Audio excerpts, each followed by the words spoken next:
Hey everyone, welcome to the NintendoFuse Podcast. This is episode 326, recorded live on November 18th, 2025.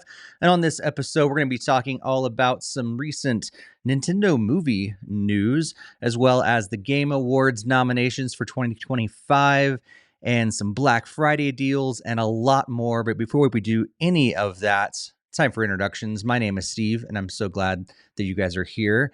Also joined as usual by Barry and Greg. Barry, how you doing? Hey, everybody. I'm okay. I'm still alive. That's a good thing. And I'm here to discuss all the latest. But yeah, it's been an interesting 2 weeks. I'll just say that. And Barry, I'm, I, I'm I glad feel to see you like back here, Steve. I haven't I mean I was gone last episode, but I feel like there's a trend here. I feel like every time I say hi to you, you're like I'm still alive, so I'm not sure. So should we be concerned at all? I'm okay. Okay, good. I knock on wood, I'm okay. It's just the stuff I deal with and not work related. Work is fine, it's family Yeah, and all that, and it's very tough. And thankfully it's not my son, but it's yeah. all I'll say is sandwich generation. It's great. I love being a part of it. Nice. Greg, how are you? Hanging in there. But great to have you back, Steve, and maybe Barry got learned to let Huston out of the basement once in a while. He has less to take care of at home there, so he's got to come and join us on another episode. It's true. Yeah, I think the last time he was on was last game of the year, wasn't it? Wasn't it last year? Yeah, I can't remember. I feel like he was on sometime over the summer, but I don't Yeah, know. that's what I thought. Because I remember we Maybe. talked about Switch 2 with him, like not too Oh, long after maybe it he came was. out. Yeah, you're right. I think he was on the Switch 2 episode. Yeah, I think it was was it August around that time frame, or was it right after the launch? I think it was right after the launch because I think we were talking about our game chat that we had, I think so. and I haven't used that since. Nice. Same. We're gonna have to when we play some Lego Party. So Yeah. that'd be a good time to play it. Uh, so yeah, if you are new to the podcast, thanks so much for hopping on. Those of you guys that have been here for a while, thank you for continuing to come back. And if you haven't shared this with other Nintendo fans that be sure to subscribe and share that with everybody you know. Just helps us grow this community, and we love having you guys, especially those that are joining us live. We are live right now on YouTube and Twitch. And if you're joining us live, and a new plays has already been saying hi in the chat, so be sure to say hi. Let us know what you've been playing, all the different feedback on the news and stuff that we discuss in this episode. We'd love to have you guys jump in the discussion. So be sure to use that live chat as well. And if you haven't jumped on social media and followed us all over there as well, you can do that at NintendoFuse and join our Discord as well. All that's going to be the links for all those are going to be in the show notes and the YouTube description as well.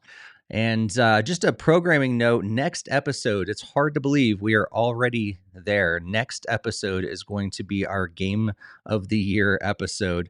And so we're going to be looking at the games from December 1st of 2024 through November 30th of 2025 and discussing our favorites. And we've got basically the same categories as last year. I mean, we'd love for you guys to jump in our Discord and let us know what your picks are. You can let us know in the comments on this video as well, but we'd love for you to jump in our Discord. Let us know what you guys think about your favorite games from this past year. Again, it comes from December, the beginning of December of 2024 through November of 2025. And those categories are going to be best indie game on Switch 1 and 2. We've decided to just combine them together. They're basically, very, very similar consoles. So we're like, hey, let's just put Switch 1 and 2 together for this year. Why complicate things when we don't need to, right? So best indie game on Switch 1 and 2, best third-party game on Switch 1 and 2, and then best Nintendo developed and published game on Switch 1 and 2. So we're basically going indie, third-party, first party, and then we're going to be bringing back our new category of, I believe last year we added this in, which is the best remake, remaster, or port That could be first party or third party on Switch 1 and 2. And then the best game on a non Nintendo platform. So mobile, PC, Xbox, PlayStation, a VR, if you want to throw that in there as well. So any of those games on non Nintendo platforms, we're going to look at those. And then one of my favorite categories of the year is the worst game of the year on Switch 1 or 2. And then we're going to look at our best game of the year for Switch 1 and 2. So, yeah, that's going to be next episode. So you got 2 weeks, get all your thoughts together. We're going to be going through all our picks on our December 2nd episode. And we hope to have you guys there live as well, but also to throw all your picks on our Discord beforehand, because we'll be reading yours throughout the episode as well. We want to incorporate your picks throughout the episode just as much as ours. So Barry, Greg, any thoughts on our Game of the Year episode before we jump into what we've been playing? I think this is a tougher year than some other years. Like, I feel like there's both a lot of defining games, but also a lot of non-defining games. Like, it's like even the most defining game, like I feel like in other years might be just completely crushed. But that's just me. I'm not saying there's bad games. There's a ton of great games. Yeah, it's an interesting year. Greg, any thoughts? I do agree. I think it's going to be kind of interesting, and that's just because of the way that the Switch 2 and Switch 1 kind of are somewhat merged at this point. Because it's like, oh, here's the Switch 1 physical, but it's also you get a free upgrade patch or $10 upgrade patch for Switch 2. So then it's almost like they're still releasing on like the same system. So it's makes sense to kind of do it this way as opposed to how we normally would have done it, just like, oh, it has to be only on Switch 2 or only on Switch 1. But um, yeah, that kind of makes sense because I think this is more the Switch's actual like swan song coming up here with Metroid Prime 4. So There's still Rhythm Heaven and Tamagotchi Life next year that are exclusive to Switch, and I'm sure there's more we don't know about. That's true. but I mean, they did announce Nintendo did announce that they weren't going to be continuing with manufacturing. I thought though, but No, they I are guess continuing manufacturing. That's what they announced. We talked about that last podcast. They said as long as oh there's still demand, they're going to keep manufacturing the Switch. Look at it this way. There's games coming out this week that are coming out for PlayStation 4 and Xbox One. And those systems had the replacements back in 2020, and it's the end of 2025. So it's been 5 years since the PS5 and the Xbox Series have come out. I have a yes. feeling it's 2015. I have the end of or 2020. It's 2025. At the end of 2030, we'll be talking about new Switch games still, even if not Nintendo, but at least third party. Like Well, yeah, it's we not had going anywhere. just Dance 2030 Well, just came Just out. Dance So doesn't count. That's on everything all the time. Just Dance design. Don't they, Ubisoft didn't hear that. You know, we want to stay in their good graces. So Just Dance totally counts. I meant it doesn't count in the sense of it's always released. Heck, it lasted on the Wii longer than the Wii U. That's very true. So looking at the chat, Jesse Glenn's joining us and said he just picked up Mario Kart Pro steering wheel for $30 on Marketplace. That's pretty cool. And then New Plays says he's been playing, got a Switch 2 for his birthday and been playing Mario Kart World, Donkey Kong Bonanza, and some of his Switch 1 backlog. And on PlayStation, God of War 2018. Cool. So let's jump into what we've been playing, and we'll start with you first, Greg. yep. So this time around is a little bit shorter, like it has been recently. I need that some of those bigger Switch 2 titles to come out at some point, but this time around I'll start off with AVGN, which I was playing on my Switch 2. So it's like a review code here. So Barry and Tristan will be doing like their full like in-depth like review that should be hopefully released here soon, but I wasn't a part of that recording, so I can give like a few brief impressions here. I only played it for around like an hour or so at this point in time.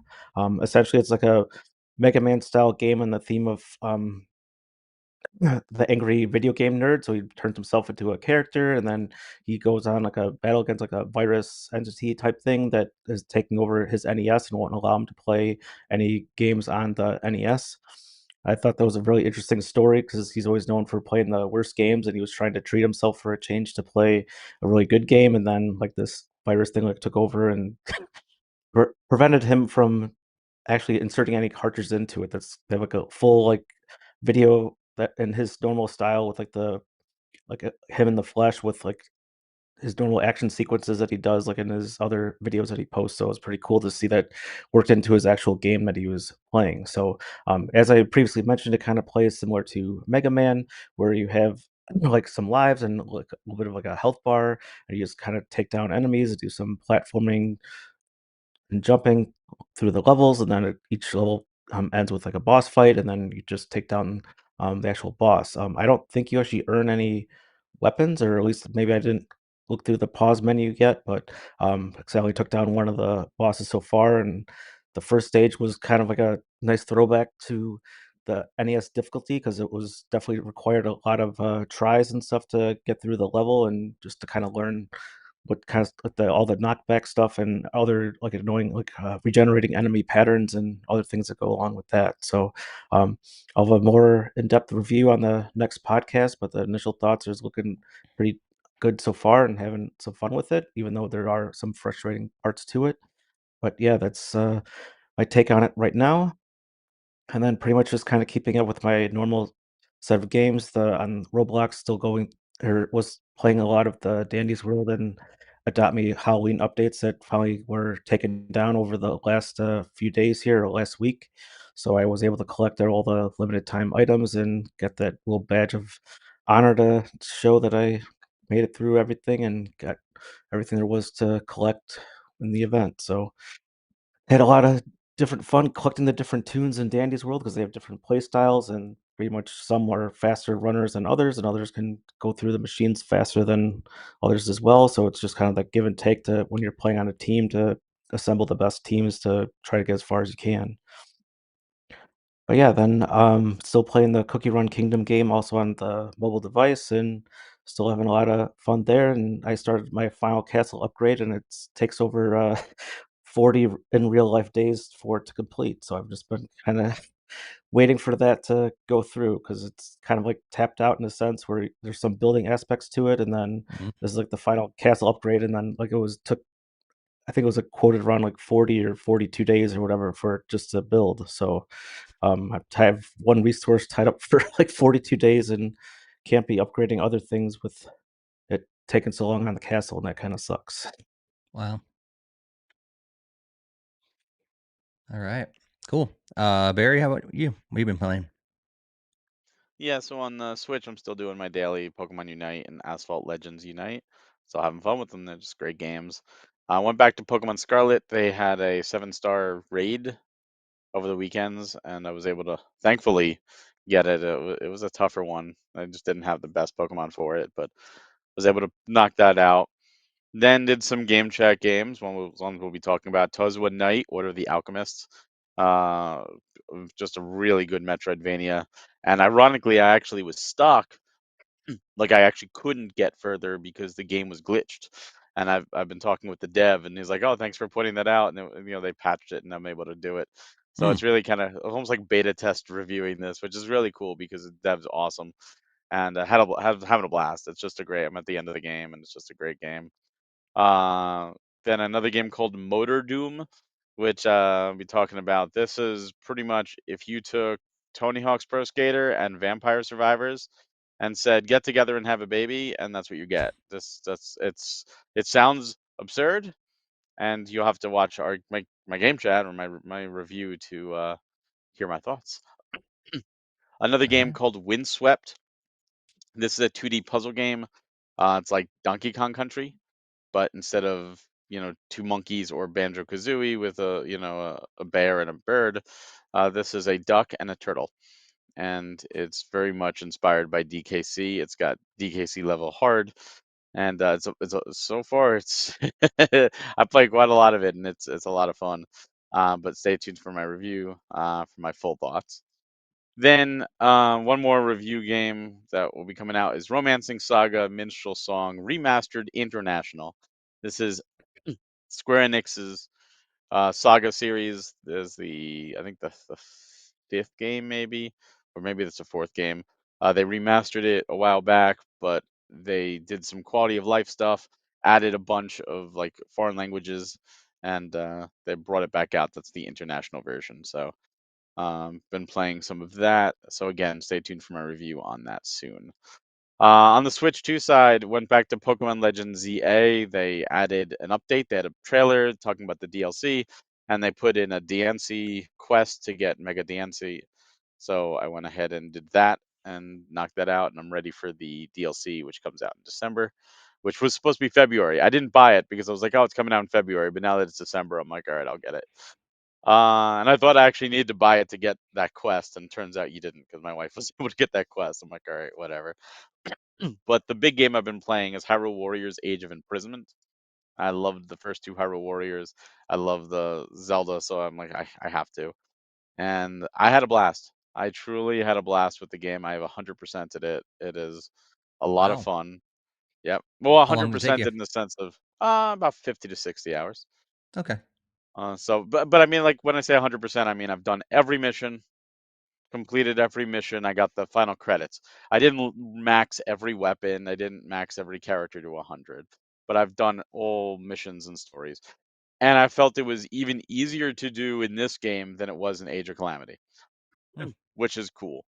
One of the things they did add in this one is they added missions. Every character gets like 10 pages of missions, and it may be like defeat a Hinox with this character, or perfect dodge 3 times, and you could do that on any character, but and still apply. So all these missions are active at the same time. Hmm. So it's kind of cool. It gives you like extra stuff to do. It also made me micromanage because I'm like, I'm going on this mission, this particular mission. Which of these other missions can I do at the same time? Who should I bring to maximize and do the most? Even though you could go into any mission as many times as you want, it was still I'm trying to get the most bang for my buck. But Hmm. it's a blast of a game. I love the new characters. I know some people aren't the biggest fan of the roster, but they had to make new characters because you're set in the past, and I thought they did a really good job with them. And it's canon. This is canon story. This leads to Tears of the Kingdom. So I thought that was cool, and there's some really neat tie-ins to Tears of the Kingdom that if you played that game, you will really appreciate. So I do recommend it. I think if you're a Zelda fan, it's worth playing. And if you're one of those that you don't like Musus and you're like, oh, but I want to see the story, you can play on the easiest difficulty. You'll be fine. I assure you, you'll be fine. It's not that bad. I didn't struggle at all, and I had a blast. I always play those in the PC, easiest. what? I always play those in the easiest. Yeah. I just want to go through and have fun. And I never found any mission to be taxing at all. Like they all just they none of them overstayed their welcome. However, some missions instantly lead to a second mission, and I was not prepared for that. They also, and I will just say this, they made the best Star Fox game we've had in a long time in this game. Yes, there are 3 Star Fox style missions in this. Full on Star Fox, you could replace the character with an R-wing and you're playing with bosses and everything. And I was not expecting that. I'm like, I am playing Hmm. Star Fox and Hyrule Warriors, and I am all for it. So yes, if you enjoy Maybe Star that's what we Fox, need is a Star Fox Warriors game. I would take that. They know how to do it. Like if you played Hyrule Warriors Gauge of Imprisonment specifically, you'll know what I'm talking about. But if you haven't, and you're even remotely interested in Zelda and Star Fox, then it's absolutely worth it. Again, there's only 3 of them, but you can replay them over and over again, and it's fun. One also interesting thing is if you remember, if you played Age of Calamity, one of the things they did in that one versus the first Hyrule Warriors is they used the tablet. You could use, you could bombs, you could, freeze time, stasis, you could Hmm. use magnetics and all that stuff. Well, they don't have that anymore in the past. So instead, it uses the Zonai devices, all Yeah. the Zonai devices that you use in Tears of the Kingdom that you create. So like you could hold like the flame head and use it. You could, you could use all the different abilities that were from even like the fans, all the stuff that people used, you actually can use. And it's really cool to see them pull that in. You And still one of the gotta like characters, manage battery though, right? yeah, there's still a battery, and Okay. you could use but you could use items that every mission you get items to replenish, and they replenish every missions. Plus, Okay. you could like break crates and replenish your and it does auto charge on its own. But yeah, did Okay. incorporate the battery from that, so that's cool. And not only that, but you could hold like say the enemy's weak to fire, you could hold like the fire head and or you could pull it out and then you could actually place it down and start attacking it while the fire head's sitting there, hitting them. Oh, there's a fire enemy. You need water in the hydrant. If you remember the hydrant from Tears of the King, Mhm. that's the water weapon. You pull out the hydrant and use it. Like really, really cool ways to do it. And one of the characters, Minoru, who is the sage, uses all her attacks use Zonai creations. And, like the springboards and like the big mechs and all, like when she moves, like she gets on a wheel like the unicycle and starts moving that way. Like it's just very creative. Like Hmm. you could tell the developers had a real passion. So if That's you cool. love Tears of the Kingdom, you need to play this game. Moving on, PC is still doing Final Fantasy 14, and mobile, my usual Mario Kart Tour, the New York Times games, the LinkedIn games, and Pokemon TCG Pocket. Nice.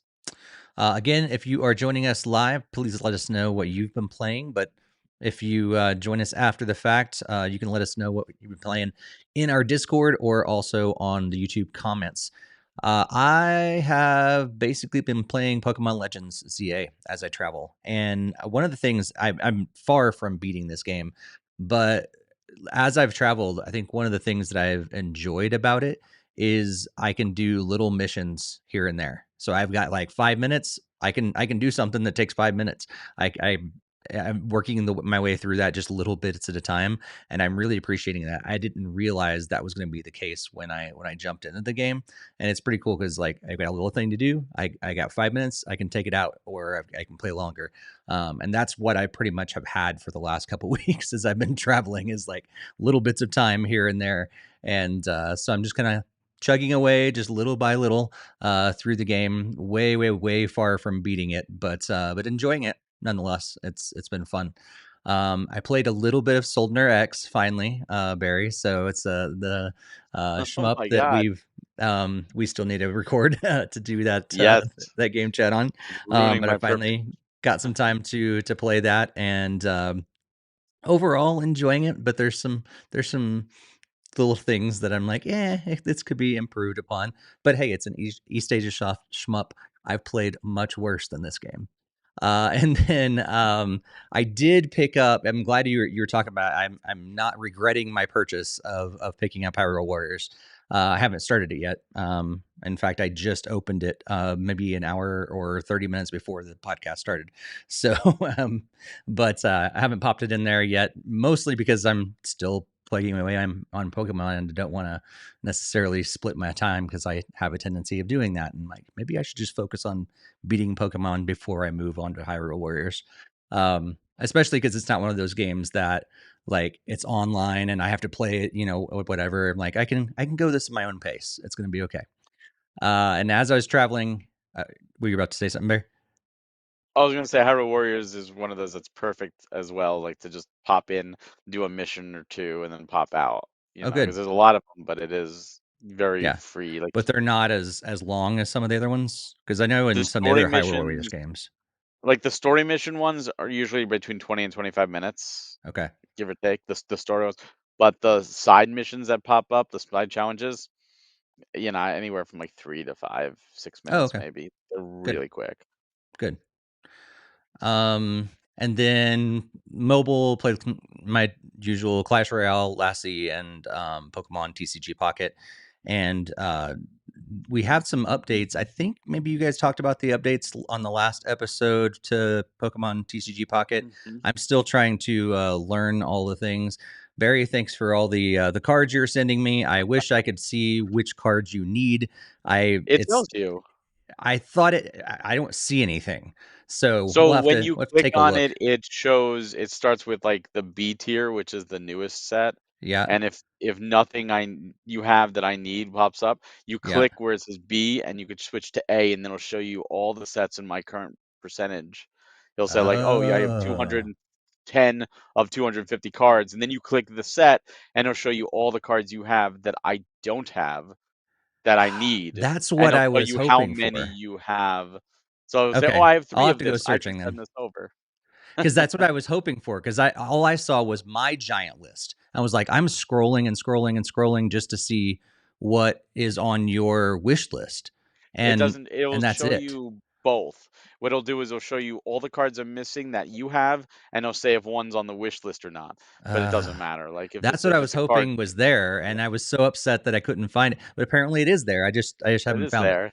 So okay, I'll poke around after we get done recording because I'm not being a jerk and not returning. It's just like I want to give you something, I just can't figure out how. Because if it I wasn't on love that that first fair thing. row, I don't know. I'm like I'm It's just guessing and that scrolling through my update is list to see awesome if I see though. the little pink thing to indicate your wish list. So okay, cool. Anyway, that and yeah, I did just a little update. I was hoping that I was going to be able to go to Nintendo World in Universal Studios Orlando, and I unfortunately was not able to go. I was able to go to Universal, but Islands of Adventure and the regular Universal were on my ticket that I got. But the Epic Universe apparently was not included, and come to find out, even season pass people cannot get in there without buying a ticket. And the ticket was like $140 for one day, and it's not even connected to the rest of the park. And so I was going to have to probably Uber over there or try to get a bus, and it was just going to be a mess. And so I didn't go. But I had a lot of fun at the other two parks, and it was great. And I got some clothes from the park, even though I didn't go. So I got a Donkey Kong Country shirt, and I got a Nintendo World Universal Orlando shirt as well. So I had a lot of fun, but even got to go on the Hogwarts train there, Greg. I had no idea what I was Nice. expecting. It was fun. So Awesome. yeah, so that's a little bit of my update. I was hoping to be able to talk about the Donkey Kong Country train and all that stuff. I did get to see like a preview thing. So if you're at Universal Studios, like the regular one, as you go in, they have a building that's like an Epic Universe preview building. And it has like a little store from each of the different 4 or 5 worlds in Epic Universe. But also there's this miniature version of it in the middle of that building. And they have an AR app that you can put on your phone, and you can like have the different details and stuff like that as you walk around. And that was kind of cool to like see inside Bowser's castle for the Mario Kart ride, and inside Donkey Kong Country and things like that, because some of them are in buildings, and so with the AR it like shows you inside and different details. So it was kind of fun. So I got a tiny little taste of it, but far from the actual thing. So well, again, let us know what you guys have been playing and thoughts and everything. Okie Reps is in the chat as well. Said he's still playing Ball Pit and just picked up Red Dead Redemption due to the Switch 2 upgrade coming soon. And yeah, New Plays asked if he needs to play the other Hyrule games to understand this one. I know you responded in the chat to Barry, but no, I would also say I don't think you need to. It probably helps if you played Tears of the Kingdom to kind of fill in some story there. But as far as the other Hyrule Warriors, I don't believe it's really connected in that way. Yeah, I was agreeing with that as well. So basically, the previous game was more of a homage, like a expansion upon Breath of the Wild, and then, as Barry indicated in the chat, the first game was more just like a celebration of the Legend of Zelda franchise as a whole. So there was like stuff from like Majora's Mask, Ocarina of Time, and like the original NES, and all those kinds of things too. So, pretty much if you're just like a Zelda fan, like that's the generic one to go to, and it kind of also introduces you to the gameplay of the Hyrule Warriors games series as a whole. But even then, like even I'm sure with the latest one that I have also haven't played yet, but they would still tell you how the different combos that you need to do to everything to progress too. They don't just expect you to have it all memorized and coming in with all that knowledge beforehand. The new one also allows you to put on a graph that will show you, because it's between Y is like your weak attack and then X is your strong, and it'll show you like 3 Ys and then X, and here's what you can see what happens, and it'll show you as you're pressing the buttons, so you know Oh, how many you've hit, and you could either keep that on or turn it off, whatever, it's there. They also added in team attacks, whereas you're playing with the NPCs and stuff, which you could swap to, you build a meter, and when 2 of them are full, then you could just press a L and the 2 of you do a team attack together to do extra damage. And that also applies to NPCs that are there to assist. So like if Zelda's there with Raru and then Minoru also happens to be in the battle, but you can't control her, she still builds up her own meter. So if you go near her, you could actually do a combo attack with her as well. So it's really neat. Fun. I can't wait to start it.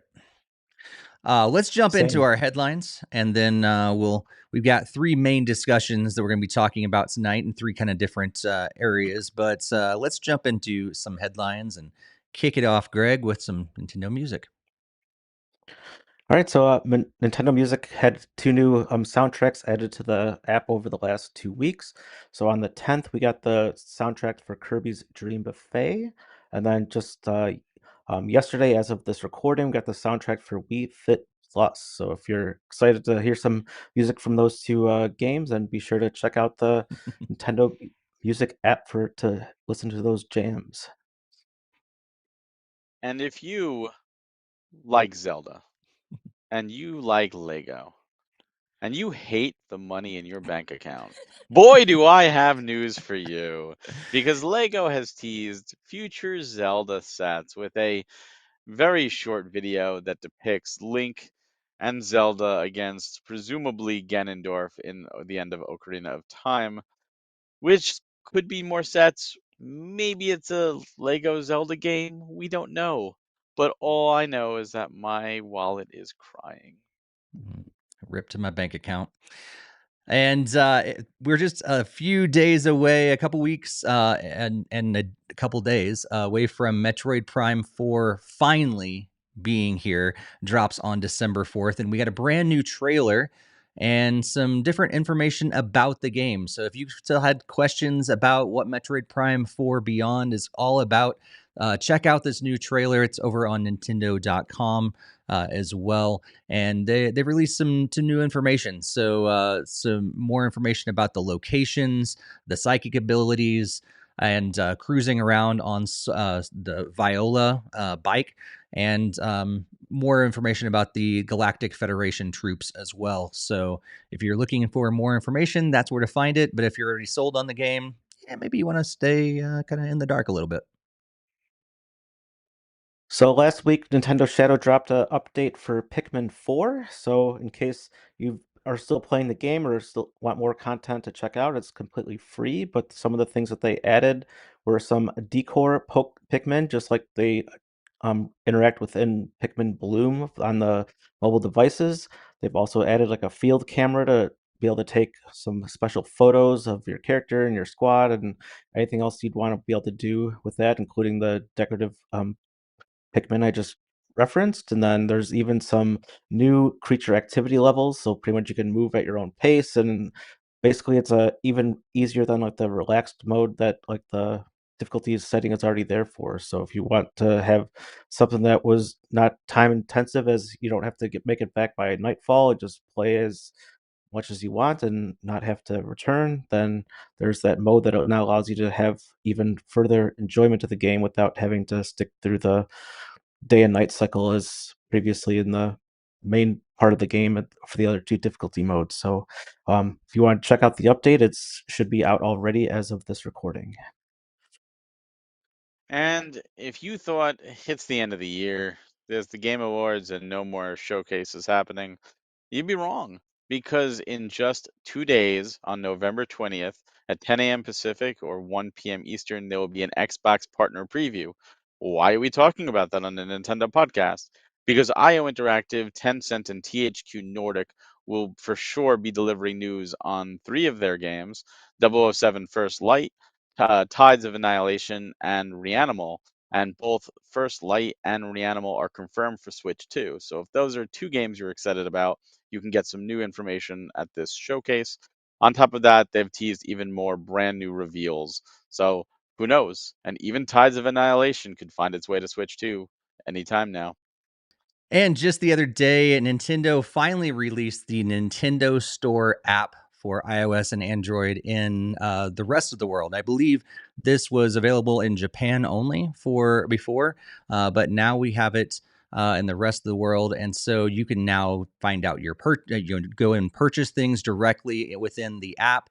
You can also get the latest information on games, add things to your wish list, see your play history, going back, I believe, all the way to the 3DS. I don't know if it goes any further than that, but I believe 3DS and beyond, until Switch 2 is now available on there. You can also check in events like at Nintendo Store in New York and San Francisco. And yeah, it's exciting to finally have it. But unfortunately, Kajimi Kasan in the chat is saying it's not available in Australia. So that stinks for those of you in Australia. Hopefully, it will eventually come out for you as well. But we're excited to finally have it, at least in the United States. So let's talk about these headlines. I'm going to the chat real quick. Kajimi also says Pikmin 4 update is neat, simple, but adds a fair amount of free for a free update. And also saying so true that Lego equals money, but also very so cool. And I am right there with you as well. Greg, any thoughts about these headlines? Yeah, the Nintendo Music updates, I know you guys were kind of snickering. I wasn't really excited for either of these to be added on there, but great for those that were a- looking for those to be added to be able to enjoy listening to them at your leisure. The one for Lego is kind of a stinks because I do have the Lego thing behind me there that is actually not in frame, but not looking forward to having to send them even more money there. Uh, I didn't really check out the Metroid Prime 4 trailer yet because I pretty much was already sold on the game, so I was probably just going in happy to go through blind. The free update for Pikmin 4, I haven't played that in quite some time, but it's still great that it was pretty there, pretty much as OK Rep said or whatever in the chat. So it's great that they're giving a free update to add some more features for anyone that wants to check it out and make it more playable for them. And yeah, I should be tuning in to actually possibly watch at least the stuff on 007 First Light because that's one I've been excited for here on Switch 2. But hopefully that hopefully they have like a launch timing window or something because I don't even think we know anything beyond like next year for it. Um, and then yeah, the store app is kind of a random drop, but it was definitely well needed to be able to make those reservations and everything all easier and all in one place. So I think I actually missed that and probably have to download it after the podcast just so I have it and all ready to go. Nice. Barry, what's your thoughts? Yeah, so Nintendo Music, I wasn't snickering because the games, because there's Kirby music's always good anyways, and there's fans of all these games. I just like more like where's the NSO updates? Come on, you got this great schedule with the music. You're doing fantastic. Use that template now with the NSO and give us a steady guaranteed drop of games that we can look forward to. Come on, there's Yeah, plenty more that can still come out. yeah, this was just like the Wii days because I believe the Wii was like weekly and they added like 4 Yeah. like NES or Super Nintendo games like each week. Even if they had one game a week, that would be better. Maybe one game per system or do themes. That would be cool. I'd love to see things like that. Um, as for Lego, I showed my wife and all she did was go, "Oh no." I was like, "I know. I don't know what I'm gonna do." So I'll have to wait and see because I still have the deco tree. I bought it and it's still sitting in the box. So I don't know. I don't know what I'm gonna do. Because even the deco tree, I was pissed off because you can only build one of the trees. You can't build both. It's one or the other, and it's like for $300, I shouldn't be able to build them both. What's wrong with you? So I don't know. It's still sitting in the box. I think it's still sitting in the shipping box too. Metroid Prime 4, I didn't watch the trailer like Greg. I'm already sold in the game, so I don't need to see any more. I didn't play Pikmin 4, but I love that those updates keep coming out, more content for people. And when I eventually get to Pikmin 4, then I get the best version of it. So that's a good thing. I'll probably tune into some of the Xbox partner preview, just like you, Greg. I'm excited for 007 First Light. So I hopefully they do give a release date and show some stuff, and excited to see what else they show off because now before with the Switch it was like, well, they're getting some games, but some games are definitely not coming to Switch. But now with Switch 2, we're seeing a lot of these games coming and getting to the Switch too, so it opens the door for a lot more, and especially with Xbox going so third party friendly, like themselves. Every time they announce anything, you just gotta like, this could wind up on Switch or Switch Because 2. anything's an Xbox. This is an Anything's Xbox. an Xbox, yeah, technically. And I did get the app, the store app. I got it the day it launched, and I looked back, and it goes all the way back to the 3DS, and I was like, "That's really cool. Why can't the Switch show me just natively switch my time? Why?" And I know it keeps it because like Breath of the Wild is long off my list, but if I pop Breath of the Wild back in, boom, it pops up with my time, so it's still keeping track. Let me see It's on if the a server. phone Yeah. app can do it, then the Switch should be able to do it too. It's not taxing. I'm sorry, it's not that taxing. I remember the Yeah, last I time really miss that. I turned on my Switch. Anyway, go ahead, Greg. So I really missed that from the 3DS days. I always like opened up that app all the time just to kind of see, and I think it was kind of cool to see what kind of games you were playing like over a few years ago, and like I still to this day I never wanted it to remove the Ocarina of Time 3D off of the like longest like session played because it was like I was so like that was like the only game I had like when it launched. Mm-hmm. So I like purposely tried not to like ruin the time setting on it so it stayed at the rank at number one. Yep. Yeah, I think my thoughts around all this, I think the things that stand out to me for sure. I mean, I laughed because of the game actually, Greg. So maybe Barry didn't, but I laughed at Yeah. Wii Music. Or Wii Fit music, and and then yeah, Lego. Barry and I have already talked about how it's gonna just empty my bank account, and I feel bad for that. I've already told my wife, and she's mourning the loss as well. You know what you should do, Steve? You should put the clip from Tiger King in here. I will never financially recover from this right there. Yeah, I haven't ever actually watched Tiger King. Oh, you haven't? Oh, you have to No. have seen the clip at least. I tried to stay away from all that. That was weird. Uh, It was fun. it was a strange time. But Yes, it then was. Metroid Prime 4, I'm kind of on the fence about this game. And I've talked about this before, but I don't know. Like all the new stuff, they haven't sold me on this game. And maybe I'm gonna hold out on it. So Pikmin 4, I was also holding out. I haven't purchased Pikmin 4. This is cool that there's a free update.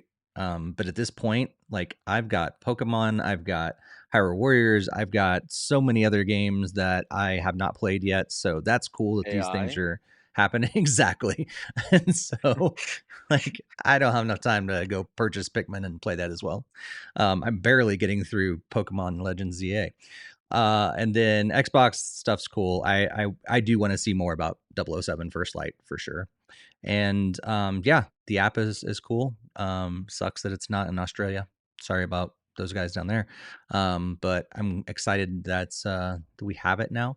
One thing that New Plays didn't mention in the chat as well is that when you click on a game to purchase it, it takes you to the store, at least on iOS, and that's just how Apple runs things. If Nintendo doesn't want to give them 30% of every sale, that's just how it's going to have to happen.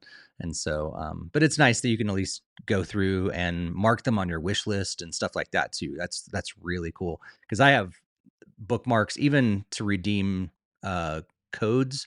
You can do that within the app, I think now too, which is nice because before I had to like bookmark the specific website, and we get codes all the time for reviews and things. So this really just does make it really nice and succinct and all in one place. So that's cool. So let's move into our main discussion. We got three main topics tonight. The first one is Nintendo movies.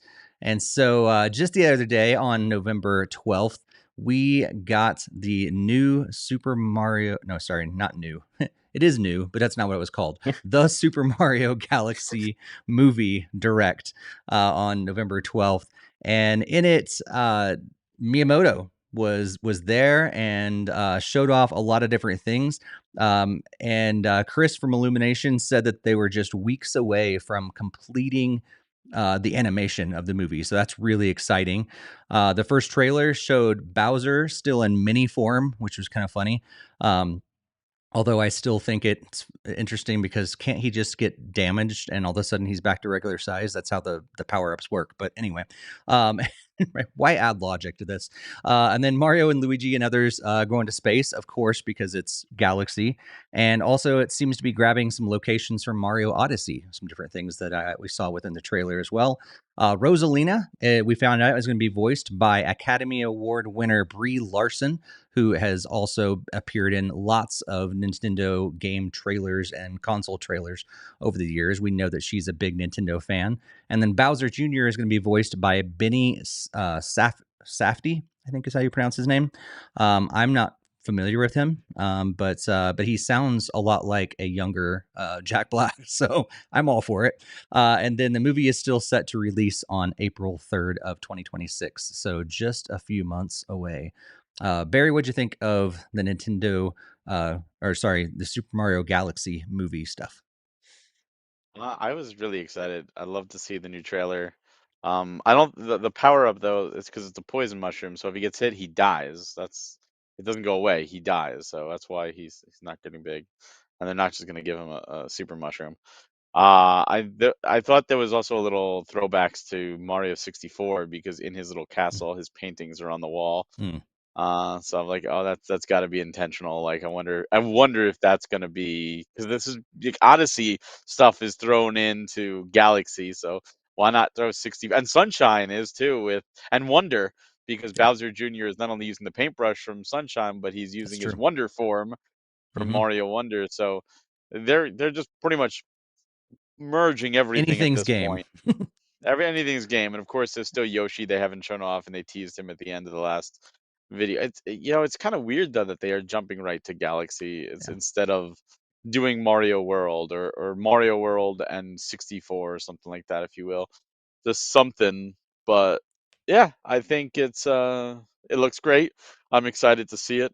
I was hoping to maybe it be the first movie that my son goes to see, but the more I watch him, the more I'm like, no, he's not going to sit through this movie right now. And he's probably going to get up and go, no, bye bye, like yelling at the screen to like turn it off. And I'd be like, it doesn't work that way. We're not at home. So, has he it's like, seen oh, the original one yet? no, he Yeah, can't sit through a movie yet. Like, yeah, that's a big thing. yeah. We're lucky if he sits through a 20-minute YouTube video without him getting up and running to the kitchen demanding yogurt or something.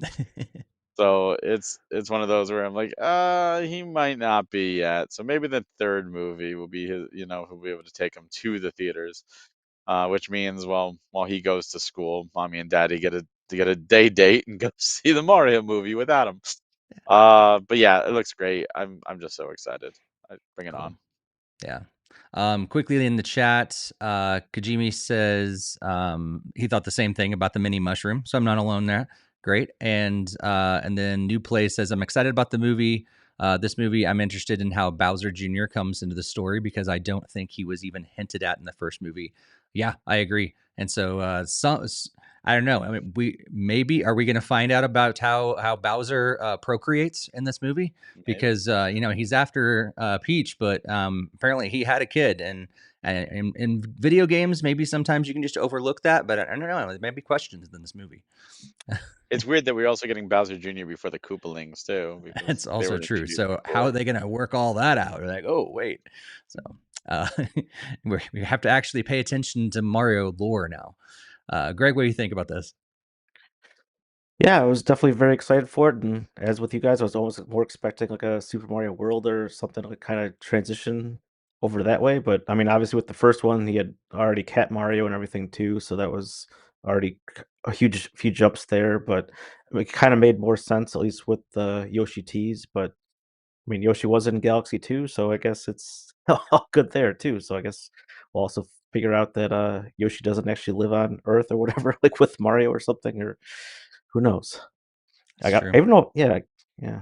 I guess we don't really know where the Mushroom Kingdom is because it's kind of like in the center of the Earth or something. I don't know, or who knows. Maybe we'll have to fill that gap as well too. But um, yeah, it is gonna be kind of interesting how they tie in Bowser Jr. I didn't really give that a whole lot of thought, but obviously that gives him already the ambition already to why he was chasing Peach in the first one anyways, because he was really bent on having her marry him in the first one. So obviously he sees her as like a mother figure for Junior, but I don't know. I don't think they would really necessarily dive back in to show who's the mom or whatever. So That brings a whole other thing. Really, he was just after a new mom for Bowser Jr. That was really the heart of the plot of the first movie.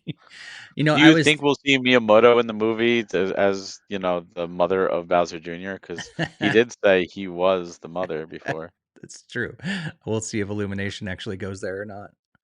I thought it was interesting too, this whole like jump from the first movie to Galaxy as well. And part of my thinking was, okay, are they just going to make that jump and then eventually do like an in between movie later? But that's can't be the case because they're picking up right where the first one left off with Bowser still being in mini form and all that stuff. So there's no real room to do that. But it is interesting because it seemed like they were building these worlds with Donkey Kong and all these other worlds that they went through, and then now they're just going to abandon that and go to space. And so I know with a lot of like TV shows and stuff like that I follow, and talking to some of the writers, not me personally, but hearing from them, a lot of times you have to throw everything into what you got because you don't know if you're going to be promised another movie or another, a whole series or whatever. And so maybe that's their thinking. They're like, okay, we would love to eventually go to Galaxy. We know it's going to be awesome, but because we don't know if this is actually going to live on for 2, 3, 4, 5, 6 movies, which would be crazy if it doesn't. They just went ahead and made that leap to Galaxy because they know they eventually want to go there anyway. And we'll see. Yeah, they could always go We'll fill in back. the gap if we need to with the storyline. But whatever, we're just gonna go there now because that's where we will eventually go. I mean, they could eventually go to like Dino Land for Mario World, or go to Peach's Castle for 64, or, you know, wherever. Go into a clear pipe for 3D World, and that I want to see Mario Land. Like let's get Mm-hmm. Daisy in there too. That's true. One thing I was thinking with the first movie, which I absolutely loved, but my biggest complaint was real music was in there instead of Mario music, especially the Donkey Kong section, because there was music for that they put on the soundtrack and then took out for a popular song that didn't need to be there. So I hope they learned the lesson that the Sonic movies learned, at least to a degree. They're getting better. Put the game music in there. Put the music that exists already. I don't need to hear Beyonce singing as Mario and is running down a corridor. I don't care. I don't want to hear that. I want to hear Mario music because I'm in a Mario movie. I know that sounds strange, but please, like let's have Mario music. Yeah, yeah. Greg, any final there's so thoughts many about the good, movie? yeah, I mean, there's so many good tracks. I mean, there's Mario's always been no shy of having like epic music. I mean, even for Galaxy, Mm. they didn't. That was where they did Galaxy like was so good. the symphony orchestra, wasn't it, or something Yeah, for Orchestral Galaxy music. One and yeah. Two? And Miyamoto did mention the score. I think, or was it Chris from Illumination? One of them mentioned the score, and they were excited about the score for this movie. Maybe it was Jack Black, actually. But I remember it was being mentioned because, yeah, the score for the game is fantastic. And I don't even mind original songs like Peaches. Like that's fine. That was an original song. It fit into the world, and it was in an in-universe song because Bowser was actually singing it. Fine, that's cool. But if you have seen the movie, the Mario movie, and never saw the Donkey Kong section with the proper music, and if you compare the two, you will realize just what a travesty it is that they added that other music Mhm. because it was perfect with with the DK music. Oh, it was Yeah. perfect. Yeah, Kajimi said that she said it was a bit jarring, the score, the first movie, then random 80s 80s songs. I wasn't opposed to it, but I also haven't heard the original, and so I think if I heard the original, what it was supposed to be, I would also probably be upset with that, as Oh, you are, you Barry. didn't. I haven't. It's better Oh. if I don't. It's Oh, stay I have to ignorant. It's send it to better. you after this. I have to send it to you. I mean, they can't force me to listen to it. You're right, but if you're smart, you will, because you're still divorced from the movie anyways at this point. That is true. I haven't seen it in a while. So, Yeah, I well, don't think I've watched like the scene like with the proper music, but I think I definitely heard the song, and I was like it was such a travesty that that wasn't like in the actual movie. Like I really like to listen to music. I mean, obviously I'm still listening to Nintendo app music, so like yeah. I can listen to that stuff anytime and anywhere and pretty much any number of times for the most part. 'Cause I mean, Hmm. I have Have like a they playlist of songs that I just goes through on repeat on the app. put I the found it on movie YouTube, so I'm soundtrack sending in you. the app? Is it just games right I now? don't think so. Okay. That'd be cool to have it in there too. But and they're probably still wanting to sell the album and give it instead of giving it away free. Oh. Well, let's move on because that's not the only movie news. We got some information about the Legend of Zelda live action movie. Interestingly enough, it coming on the heels of a little bit of a leak. Because they've started filming the movie, and supposedly they're filming in New Zealand because someone that was nearby, I don't think we know who it was yet, but they found where they were filming and got a little bit of behind the scenes footage. And then all of a sudden, a couple days later, on November 17th, Miyamoto pops up on the Nintendo corporate Twitter and says, "Hey, Miyamoto here, and filming is underway for the live action film of The Legend of Zelda in a lush, natural setting with Bo Bragason-san, who will be playing Zelda, and Benjamin Evan Ainsworth-san, who will play Link. And filming is on track for the film's release on May 7th, 2027, and it'll take a while until the release. So we would be grateful if you would wait patiently and look forward to it. And then also included images of Link and Zelda for the very first time in the actual like film colorization and all that stuff instead of the behind the scenes. So we'd seen their images before of these two actors before and kind of thought, oh yeah, that looks cool and everything. But now we actually get to see them as Zelda and Link. And I'm impressed with what I'm seeing here. Looks beautiful. I was already excited about this movie, and I think these two actors are pulling it off well. I think the costuming is great, and I'm even more excited. I hope we don't get even more leaks because that could ruin some things. I want things to stay secret, but it's pretty cool to actually see, even though it's a year and a half away, it's pretty cool to actually see Link and Zelda and what they're going to look like. So, Greg, what do you think about what Miyamoto has shared?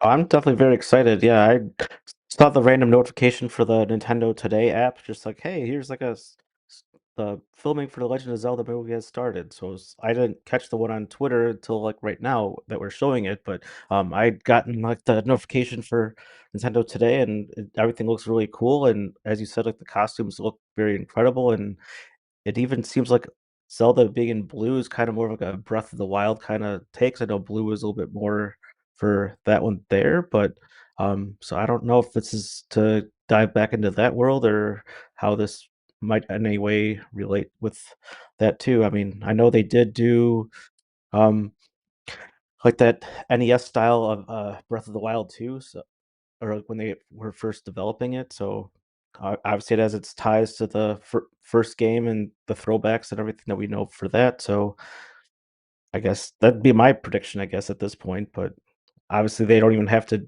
It could be just a random story or whatever too. So, Mm-hmm. Yeah, be but interesting everything, to see how they all tie uh, that in with story. yeah, because obviously Link's not wearing his token hat, and he obviously didn't wear the hat in Breath of the Wild either. So at Well, True. least in the he screenshots did. that they shared. But yeah, He Yeah. had the hat in Breath of the Wild. In fact, it's even part of the Tunic of the Wild set, or the Well, I Hero think of the like you Wild. were saying at the beginning. yeah, like the main like the default setting like didn't show him with the hat. I mean, I understand all the outfits do, like the Wind Waker outfit and the But no, NES outfit. Like, there's a Breath of the Wild version of it as well. It's of the Wild. yeah, So that yeah, has the yep, hat. It's not the champion's tunic. There's no hat with the champion's Yeah. tunic, but there is a hat for Breath of the Wild specifically. Yeah. yeah. But that's not the default costume. That's like an unlockable that you get later on.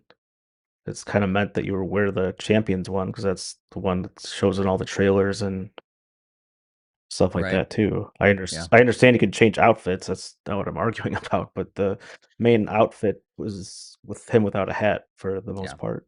The one you're naturally expected to go to. Yeah. Yeah. And I think, I mean, he could be, I mean, with the way he's posing, he could definitely be holding it, down there as well. He may have taken it off and he's holding it there, and it's because it could be covered in the grass or whatever too. So yeah, we don't really know. This is just one little snapshot, but it is interesting to kind of, speculate and, how they're going to pull this all together. Barry, what are your thoughts about the Zelda movie so far? I mean, I don't. I think he either has his hat or he's just not using it currently. But he will have the hat because he's clearly using. And that's the weird thing. He's clearly wearing the classic Mhm. Zelda or a variation of the classic Zelda outfit or the Link outfit, and she Looks is more like wearing. Twilight Princess. That's It the does have impression I get. the darker green of Twilight Hmm. Princess versus the brighter green of others. I agree. And she has more of the Breath of the Wild outfit, which is kind of weird. So I'm wondering if they either they're doing an original story, then, and in which case, if I mean that's one of the things really with Breath of the Wild is almost an original story. It kind of takes place supposedly after like the timelines merge or something, because they mention there's references to all, like at least some of the bigger games. Um, I I'm curious to see if this is going to be truly an original story, or if it's not. To me, I feel like you would pretty much have to start at Skyward Sword, right? Because that's like the origin of the Master Sword, and that's what sets up the whole demise and the whole reincarnation to Ganondorf. Like that is the beginning. So Unless you do like if the you like the games themselves, you start in the middle and then you work your way on both sides. look, it worked for Star Wars, but not everything has to do that in the movie universes. Let's start at It's the true. beginning and go chronologically. All right, Star Wars was the exception, not the rule. We don't need 1,000 prequels. What we need is just keep going to sequels here. But no, I think it That's not how looks the good. Legend of Zelda series works, though. They always just like, oh, we'll put this game right here in this part in the timeline. Okay, this next game goes all the way over here on this part of Well, the timeline. that's because Miyamoto wasn't thinking 8 steps ahead. But at this point, we've got what That's very almost true. 40 Yeah. years worth of stories. Let's work with it. Um, but yeah, I think it looks great. I think the actors look their part. I think I have higher hopes. One thing that was pointed out, and I don't know if you could see it in the picture, in the second picture, but if you zoom in on Zelda's outfit, there's little Triforces on it. I don't know if you saw that. Like on the Oh, blue, in look the look blue. Yeah. in the blue fabric there, you could see there's actually little Triforces in the fabric. I Yep. thought that was a really neat touch. Like they didn't have to do that, Yeah. but they did, and that's really cool.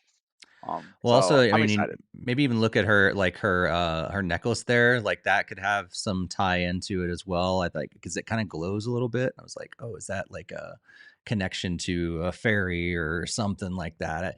Like, I think that's what we learned from the Mario movie is that they don't waste anything. Like everything is in that movie on purpose, and so I would expect the exact same thing from a live action movie as well. Like all this different what they decided on the type of clothes they're using, the colors or whatever, it's got to be completely on purpose because they've got so much to pull from. And so Hmm. it's going to be really interesting. This is definitely going to be one of those movies that like people like us and other people are going to be watching this over and over and over and over again looking for Easter eggs for like a year straight because there's going to be so much tied into it. So here's my question for you guys. Will one, will Link talk or just grunt the movie? And two, if he talks, will he say, "Excuse me, princess," at one point? Even if it's not in the tone, but he just at least says it for reference. New plays just asked the exact same question Oh, did he? in Oh, the chat. Yeah, that's funny. He's gonna see it when we eventually catch up. I was just talking to my wife about that too. I'm kind of on the fence if he should or shouldn't. I think it'd be weird if he doesn't. So I'm gonna go with he actually does talk. But yes, he's got to work it in there. I don't know with the same inflection as the cartoon, but he's definitely got to at least throw it in there. Like, well, excuse me, princess. Just a slight Yeah, little thing, something. and we know what it means. But I think it would take you out of the story if he does the well, excuse me. Like that would take me out of it. And I want to stay But in this I world. want to hear it at least. Yeah. I think it should be quick, but yeah. Yeah, I'm also thinking that he would be kind of weird if he didn't really talk. I mean, unless there's someone gonna be like some sort of like inner monologue thing that you like hear as him, like his thoughts, kind of like answering questions. But even then, like Pops up in a little we know thought Zelda bubble. has like yeah, like Zelda has like those telepathic abilities already, so it's like he might not actually have to speak the words out of his actual mouth, but that doesn't mean like he's not talking to the audience to explain things and whatnot. But I don't know, it could go.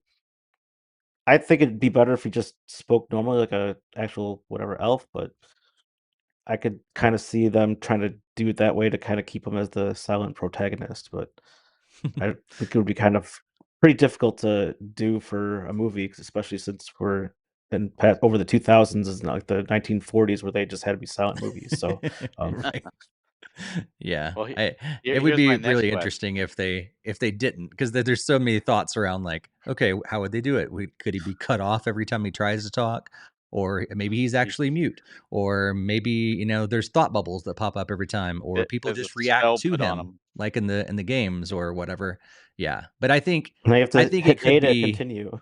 yeah, I think it could be a weird movie if he doesn't talk. Like I Yeah, get why they would probably think about that, but it'd be weird for a movie if he doesn't talk. Because a video game, I get it, because we are Link in the game. We are watching Link in a movie. exactly. But yeah, What? I could totally see them throwing that as a piece of dialogue. By the way, I didn't really respond to that part too, but given all the Easter eggs in the Mario movie, that would have to be one line that's somewhere in the movie, and it's Have just meant to just probably throw in a little bit of humor for Mm-hmm. just the crowd or Oh, whatever. could you And imagine what the theater would do? The theater would erupt in excitement with Yeah. that. I could also see them really like taking the mute thing for just a quick like play at the beginning. Like he can't talk for like 30 seconds or something. And you're like, aren't you going to say something or whatever? And then like, okay, we know what they're doing, but then he eventually does talk. Like I Yeah. could see them doing some kind of fun thing like that. I, now my next question: will he say, or at least will he proclaim that he's so hungry that he could eat an Octorok in the movie? I think they should. man, I think they should too. For those that know the CDI games, they'll get a kick out of But Nintendo won't acknowledge them. So. it. Looking at the chat real quick, Kajimi says, I think he will have to talk.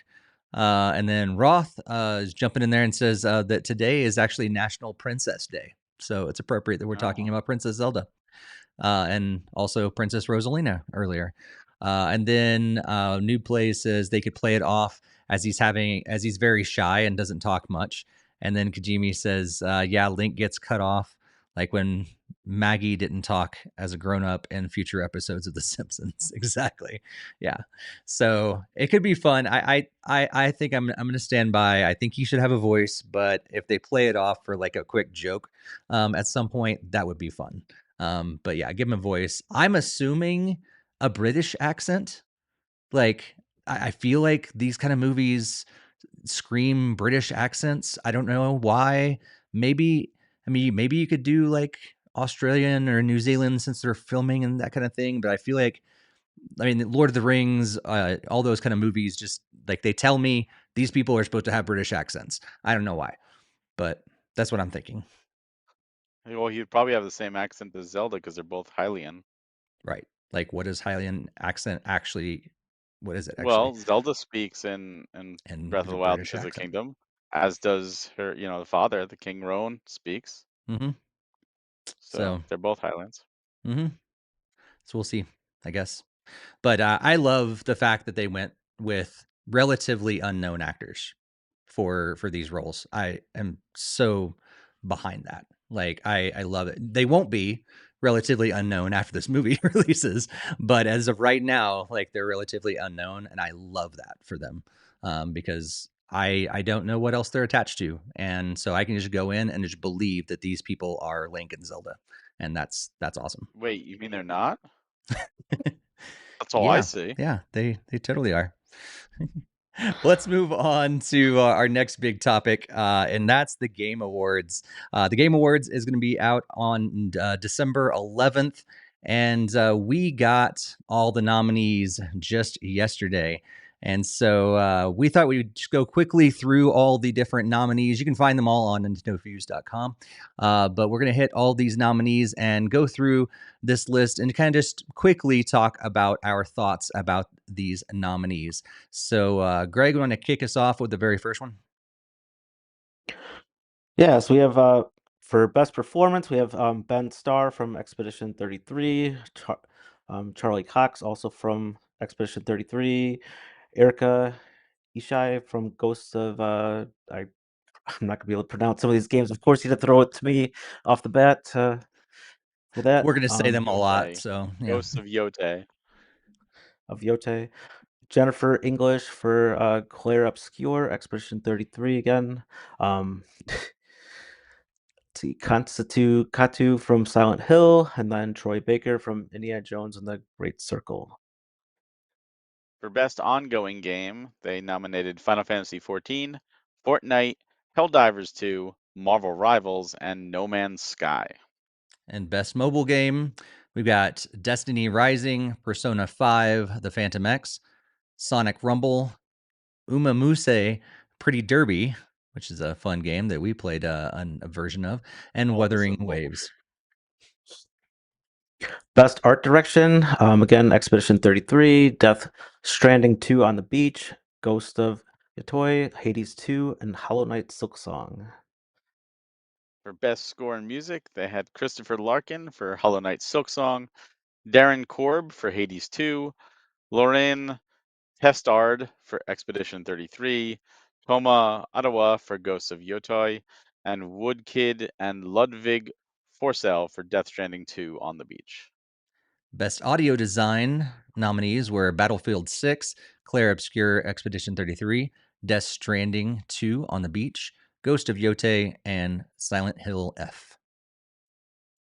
For best adaptation, we got the Minecraft movie, A Devil May Cry, Splinter Cell Death Watch, The Last of Us Season 2, Until Dawn. For Best Narrative, Claire Obscure Expedition 33, Death Stranding 2 on the Beach, Ghosts of Yote, Kingdom Come Deliverance 2, and Silent Hill F. Best community support got nominated Baldur's Gate 3, Final Fantasy 14, Fortnite, Helldivers 2, and No Man's Sky. Games for Impact, we got Consume Me, Latte, Lost Records, Bloom and Rage, South of Midnight, and Wander Stop. For Best Multiplayer, Arc Raiders, Battlefield 6, Elden Ring, Night Rain, Peak, and Split Fiction. Best independent game nominees were Absalom, Ball Pit, Blueprints, Claire Obscure Expedition 33, Hades 2, and Hollow Knight Silksong. Best debut indie game got Blueprints, Claire Obscure, Expedition 33, Latte, Dispatch, and Mega Bonk. For Best VR AR game, Alien Rogue Incursion, Arcan Age, Ghost Town, Marvel's Deadpool VR, and The Midnight Walk.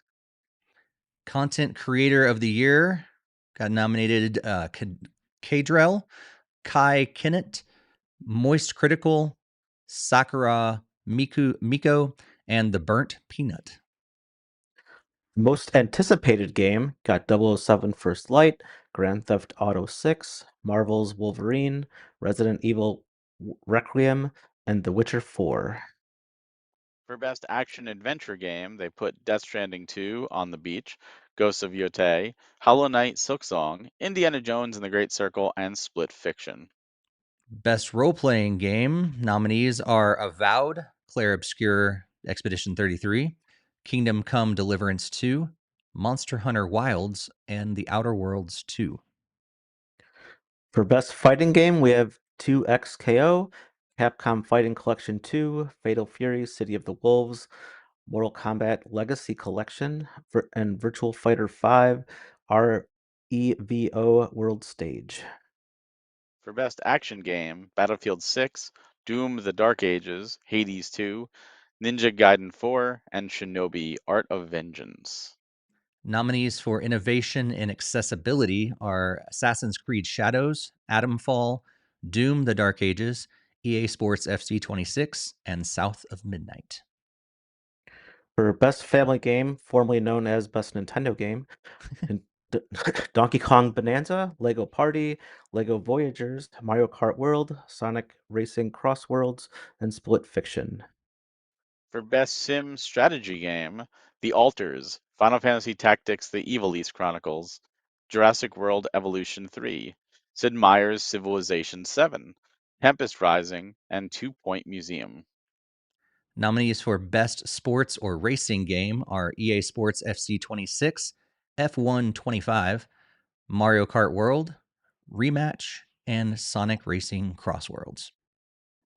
For Best Esports Game, we have Counter-Strike 2, Dota 2, League of Legends, Mobile Legends Bang Bang, and Valorant. For Best Esports Athlete, Brock, Chovy, Forsaken, Kakarot, Menard, and Zhu. Zoo.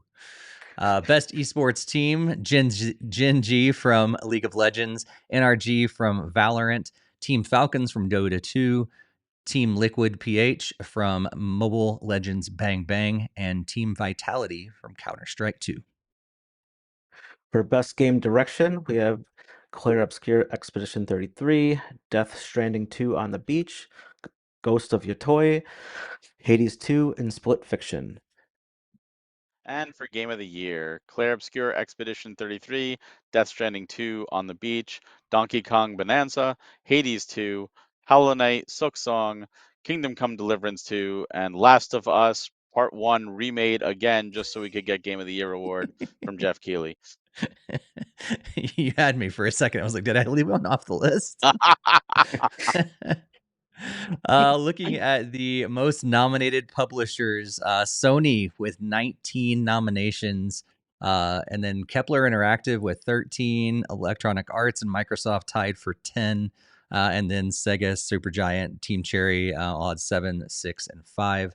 And then also, they let us know. I was wondering, as I was trying to count in my head as I was going through, and they just went ahead and told us on social media that Expedition 33 ended up with 12 nominations. 12, count them, 12.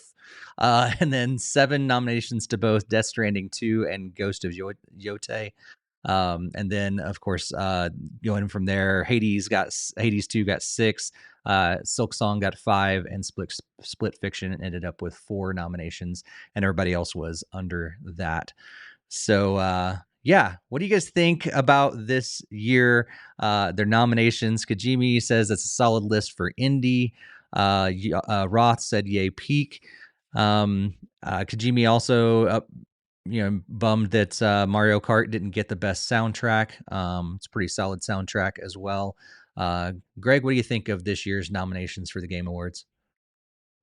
I mean, it seems like it just fits pretty much every other year with very much of a lack of Nintendo games, but we didn't really get a lot of unique games outside of Mario Kart World and Donkey Kong Bonanza. So it's not like all these remakes and everything that we're getting that are still kind of holding over and everything are really considered at these. So it's obviously it's not really so much to be expected, and that's why I had the little jab with the family game because that's usually where they lump in all the Nintendo games that don't fit pretty much in any other category for the most part. But Yeah.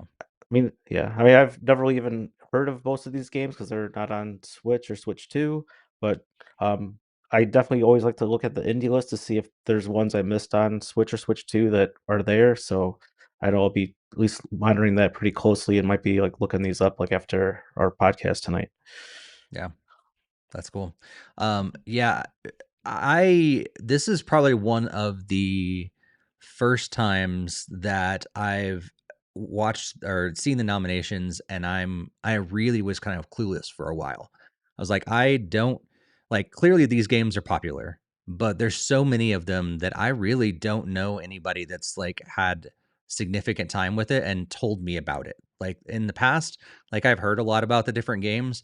Like I really like, and maybe I've been traveling a lot, maybe I've lived under a rock, but I know nothing about Expedition 33. Nothing at all. But Were you clearly, not there for any of the podcasts I talked about it? Because I played and beat it. I I must have did talk about it zoned on out. the podcast. Maybe I was, but at the same time, like I think you're the only one then. And I probably didn't honestly. I probably didn't pay attention to a whole lot. Apologies to you, but also because it's a game that I wouldn't have. It's not on a system that I have, and so I'm not going to play it. On Xbox. Is it on the? Does it run on Series S? It probably Yeah. feels like when we went. Okay, but I'm running out of space. That's a whole other game on Oh, that's a whole no, other you thing. keep moving the goalposts. That's all you do is move the goalposts. I don't have enough time. I'm not even playing AI. So Now you're moving the goalpost even more. I've already set that goalpost and play long ago. Anyway, like, but I think you're the only person that I know that's played it though, like in my circle. And again, that's just me. But in the past, I've heard a lot about the games that are nominated. And this one, I was like, oh wow, I really don't know a lot about these games. And it felt more and more like the Oscars. Like a lot of times, the best movies of the year, I'm like, I've not heard of any of these movies. That's what it kind of felt a little bit more like this year for the Game Award nominations. But Yeah. I mean, I pretty much agree with that. I mean, I have seen so many Academy Award things, and I've only gone in there seen like maybe like one or two of the movies that even mentioned throughout the entire night, and it's not normally the ones that are like in Best Picture. So, um, yeah, I kind of used to this at the for the Game Awards because a lot of it is just the games that are not on Nintendo platforms for the most part. So I know some of them are there, but it doesn't mean that's like the best version of that game. Or I like Steve if I have the time to play it as well. So, um, and I didn't remember that Barry had played Expedition 33. So I mean, I'd have to go back and look and see which time of year that he was playing that at. So I couldn't tell you too can go much back about and it. listen to his thoughts about it for sure. Yep. I Yeah. played it. I'll tell you because I can see. I'm actually going back right now. So I started talking about it on our May 6th episode Ooh, I've slept a of lot since this then. year. I talked about it again on our May 20th episode. That was one without Steve. Oh, okay, And okay. so, Now I'm so, getting a little so bit of one of help them, there. one of them you weren't there for, but you were there for one of them. There we go. Yeah, I I think. have a little bit of excuse. Well, that would probably if it was that one that I messed up pretty bad, and he had to like re-record the entire thing. Like you would have had Oh, to splice that in there. that's very I true. don't know. I I was don't. not I No, don't know no, if focused it on was that no, no, one. content. no, I no, no. was That was the first one you messed up, which was your audio that had to be recorded at that point. The beginning, I was there. It was the second one where my that's right. beginning audio was gone. That's right. But shh, Okay. no one knows. We did all the editing. It's all fixed now. It's good. The um magic of the behind the scenes. That's right.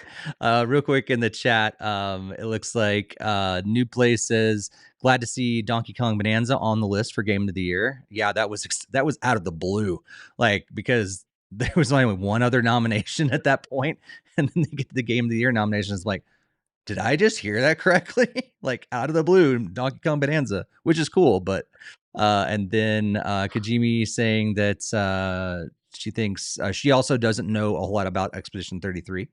And then Roth says Expedition 33 is from ex Ubisoft devs set out to make the game they want to make.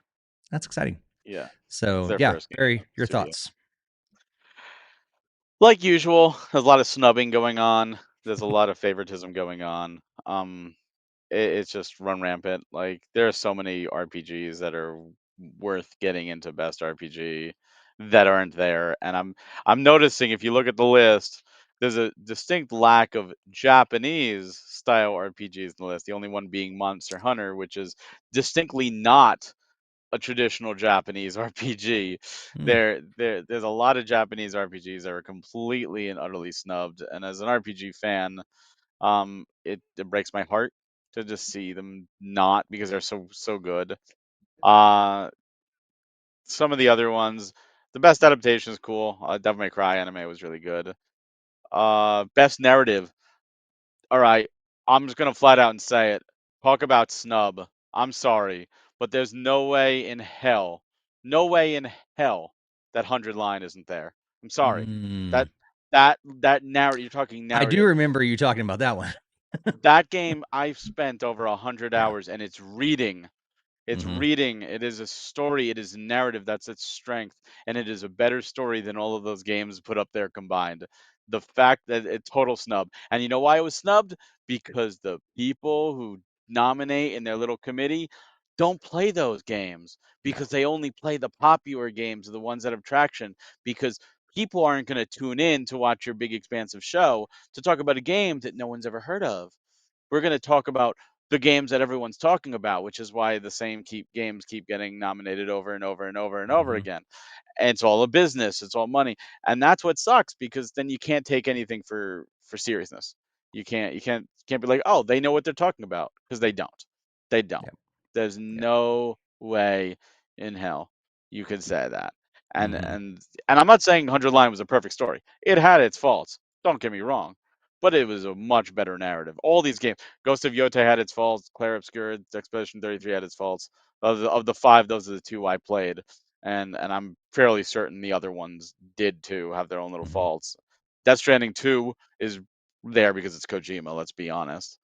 Mhm. Um, let's see. Multiplayer, I thought it was interesting that like Mario Kart didn't get into multiplayer. Yeah. Being, that's what Mario Kart is known for, multiplayer. I thought that was interesting, just I just didn't. because it I wasn't wasn't. there. I mean, I Independent wasn't game. really surprised with that, but yeah, You what? for Mario Kart for multiplayer, I because just figured it would be a nomination. Totally. I, I wasn't even thinking it was worth a Much nomination because of how they patched out the way that people want to play the game and don't make that version playable. But best. Well, you could say Mario Kart World Launch Edition or something. Yeah, but Uh, it's clear that like best. I don't think the people who nominate these things even pay attention to that stuff, because you could say the same thing about other games too No, that weren't great at launch, and then the patches made them better, and they're in the list. So yeah, I don't think they pay you're attention. right. Um, the best indie. It's a great list for indies. Still would have liked to see some other games put in there. Pipistrello, that was snubbed. You could replay Lee should be there. Um, but it's still a good list. Yeah. And I thought it was funny that the best fighting, there's two of them are collections, Mm-hmm. because I guess there just wasn't a lot of fighting games released That was weird. this year, which is pretty funny. Yeah. Even They're great even Jeff collections, Jeff but it's Keighley still was asking on there. He wants to know, is the biggest surprise and the biggest snub. He's expecting the snubs to happen. He knows. He knows. Come on, Jeff. You have control over this. Do something. Yeah, here's my big snub. Um how did the Minecraft movie end up on best adaptation and not Sonic 3? What? Oh great, yeah. What Sonic 3 should have been there for sure. What? Like Minecraft movie is like hated, and that's why it's liked. Like Sonic 3 should have been on there. That's Sonic 3 ridiculous. was loved. I mean, it was Yeah. universally loved. Yeah. Yeah. Yeah, that's a snub. Mm-hmm. I'm Yeah. sure the Mario Galaxy movie will get snubbed next year. So It better win. Better win the whole thing. Because did Super Mario Brothers movie win? I don't know. I I don't can't know if it was a remember. I don't think there was a category for category. I that. think they just started it last year. Oh, it was just last year, It was wasn't it? last year was That's the too bad. first one they did that. That's too bad. Yeah, they it should have been. Um, I know a lot of people were upset about Trails in the Sky not Oh yeah, being on there as well. big. That's a snub. I'm sorry. That Hmm. that is that is a better JRPG than a lot of those RPGs that Hmm. are up there. Like, it's universally. There are so many people that have been intimidated about getting into the Trails series. They finally said, I'm going to do this, and they're hooked. And Hmm. like, I know people who are like, I beat Trails of the Sky first chapter. I'm going back and replaying the original, and they're already on the second chapter because they got the bug got them. And I'll continue forever to say Falcom is the absolute best developer in the world for video games that people are not playing their games. Yeah. Like, of all developers being snubbed completely, Falcom is the best.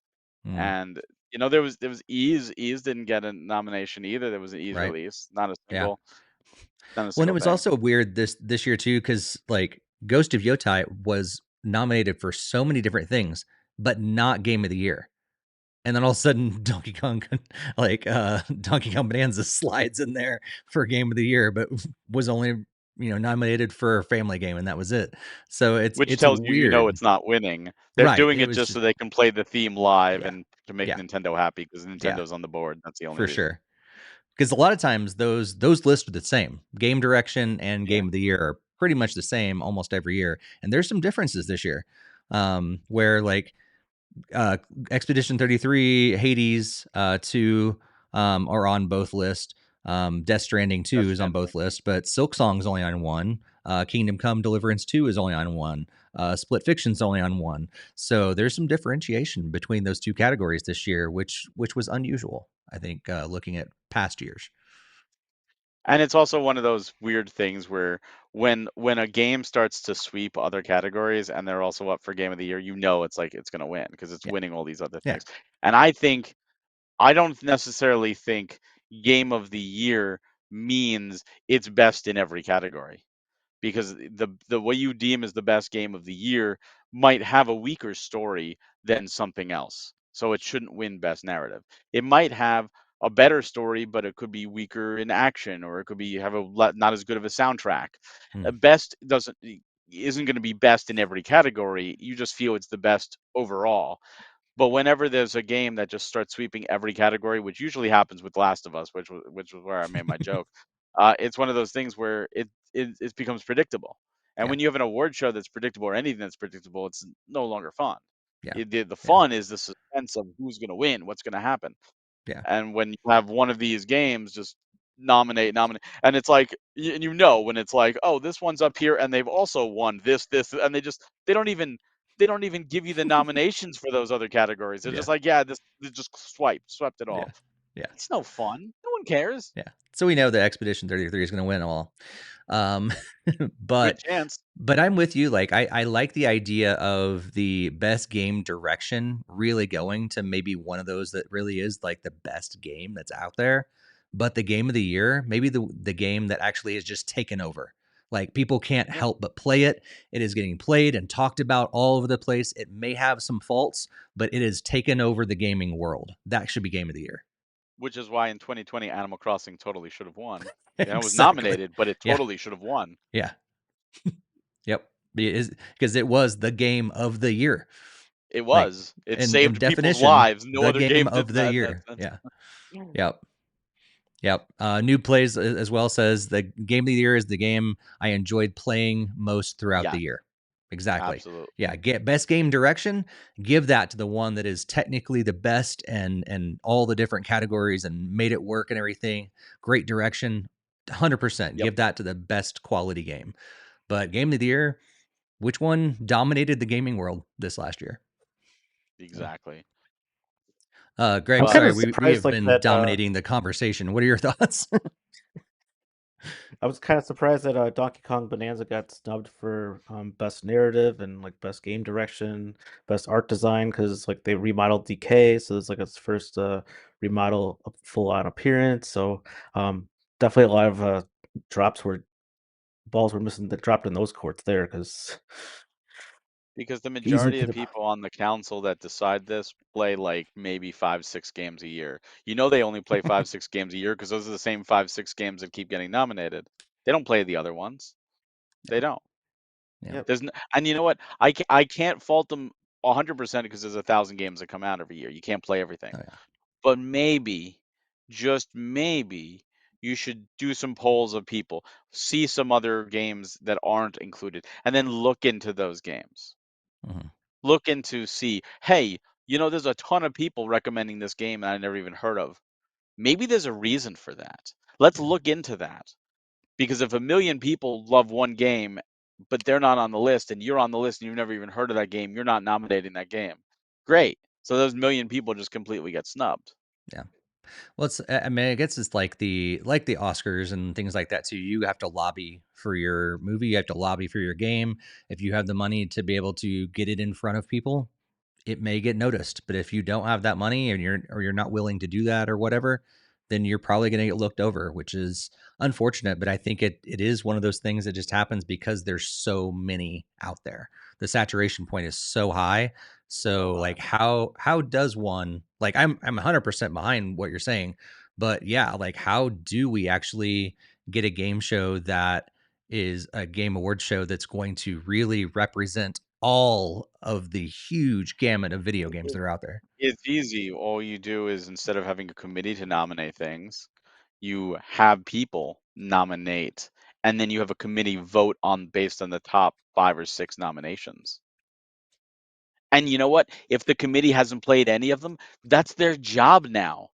They have to play those games and let people decide, because it's not about putting the game in front of people. It's putting the game in front of the right people. And the right people in this case are that committee, and it's only that committee. So again, if you get it in front of 10 million people and they're all enjoying your game, but the committee aren't part of that 10 million people, they don't see it, they don't nominate it. Yeah. You're now those people are not speaking. If you're going to call yourself the de facto game awards and label yourself as that, Mm-hmm. then you need to speak for the people, because you're Yeah. not. You're not speaking for the people, because it's understandable that certain games are going to be snubbed. There's only 5 games per category, fine, that's going to happen. But when it's so clearly obvious that they even put on social media, look how many each thing. Yeah, you Yeah. know, you Yeah. know, They know. They know. they know. Yeah. Well, it's going to happen on December 11th, so not too far. We have to wait. We are going to be doing, like we said, our next episode is going to be December 2nd. That's going to be our Game of the Year awards, and we'll try to be as you know include as much as we can. If there are games actually that you're like, hey, you guys should play this before your Game of the Year episode, let us know. Barry's probably played most of them, but Greg and I, if there's games that Greg and I need to play before that to make sure that we maybe include them in our Game of the Year episode, be sure to let us know in the comments or in our Discord, to make sure that we get a chance to maybe at least get some time with them before that. But I know you Well, that's guys are the going to difference, be, though. With ours, it's our yeah, Game of it's the just Year awards, and us. we state that Yeah, it's yeah, based on what we've played. We yeah, don't come out and say this is the de facto. right. So if there's a Be game you very love and arrogant we if it don't talk was. about it, yeah, I know it would be. We didn't play it, and like Steve Yeah. said, let us know. That's why we want it. We want to hear your awards too. We want to give you guys the spotlight too, because Mhm. there's so many games and we can't play them all. Yeah.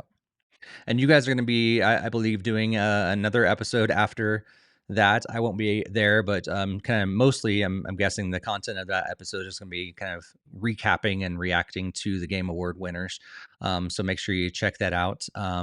But I'll be watching, of course, on December 11th, mostly to see what kind of world premieres we get and things like that. And because I'm not that into these, I'll be paying attention to the best family game and the best racing game and the Game of the Year, even though I know Donkey Kong's not going to win it.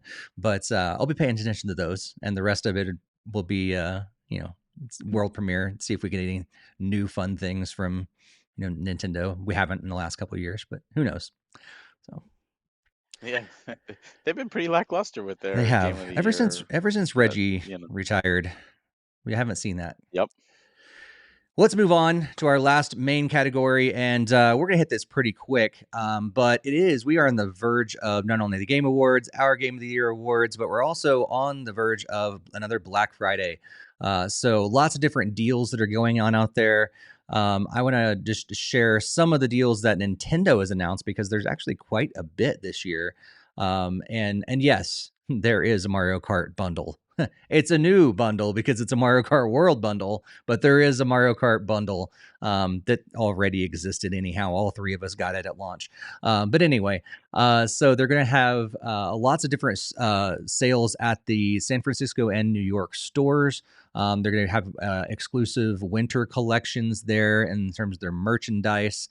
They're also going to have a bunch of games that are going to be on sale for, I believe, like up to 50% off, which this is kind of unheard of for Nintendo. They usually don't drop the cost that much. You usually see like 20% off, 30% off, but I believe some of these games are going to be like half off, which is really cool. So you're going to be able to see sales on like Princess Peach Showtime and Legend of Zelda Echoes of Wisdom and Donkey Kong Country Returns HD, Luigi's Mansion 3, Kirby's Return to Dreamland Deluxe, Mario Odyssey, Nintendo Switch Sports, Paper Mario Thousand Year Door, Splatoon 3. All these games are going to be on sale on the Nintendo Store, but they're also going to be having sales at Best Buy and Target and Walmart.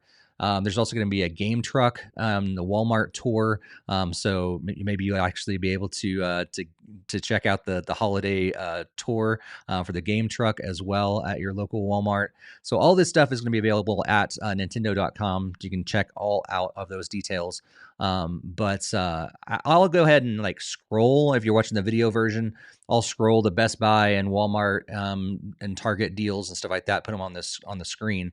But as I'm doing that, as you guys have looked at the different sales and things like that, Greg and Barry, have you anything stand out to you that you're definitely wanting to get for Black Friday because of the deal? Or maybe you saw something that maybe you already have, but you're like, oh, people need to know about this, that make sure you go and get this on Black Friday for this deal. So Greg, anything stand out?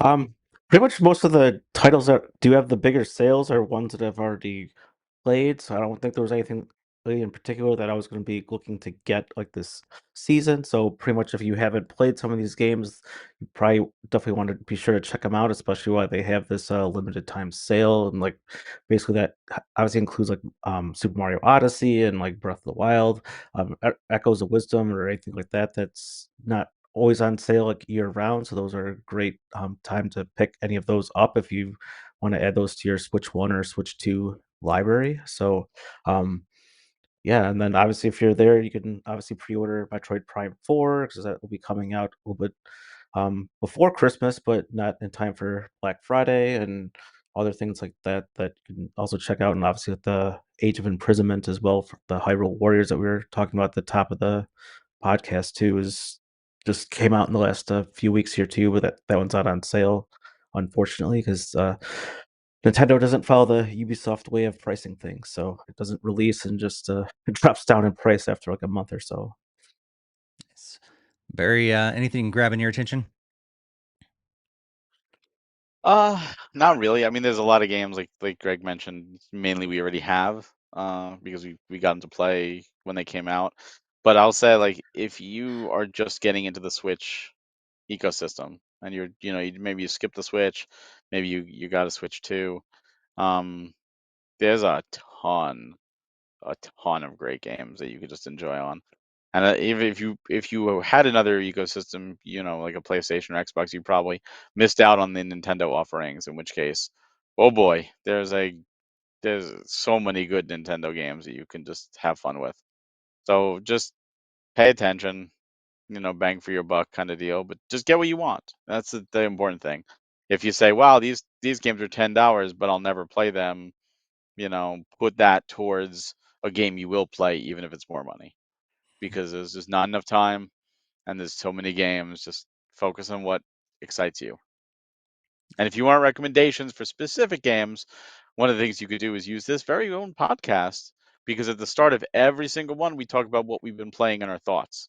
So you could just kind of go through and you can see what games we played this year and hear our thoughts on them all and say, oh, that sounds interesting. Maybe I'll look into it. Yep.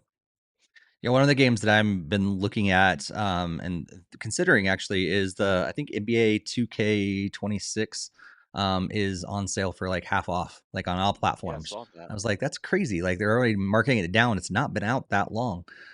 So that's one of the games that I'm looking at that I don't have now because I enjoy getting a basketball game every once in a while. And to experience playing it on Switch 2 is kind of cool. I'm enjoying FC26 on Switch 2.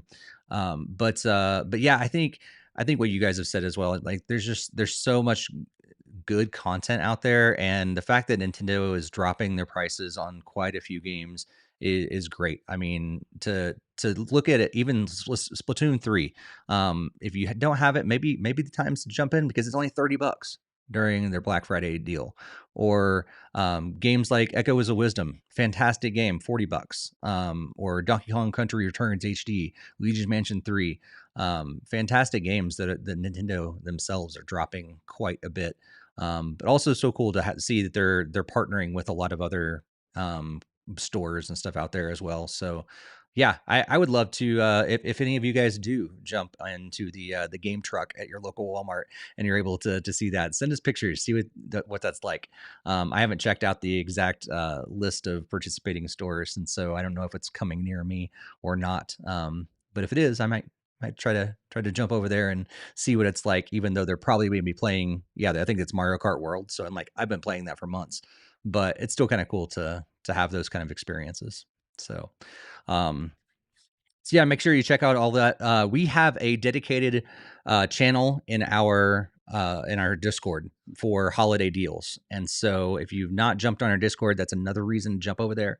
And we have all the different links to these sales and deals and stuff like that for Black Friday. If you find something, that's one of the other cool things for that specific one.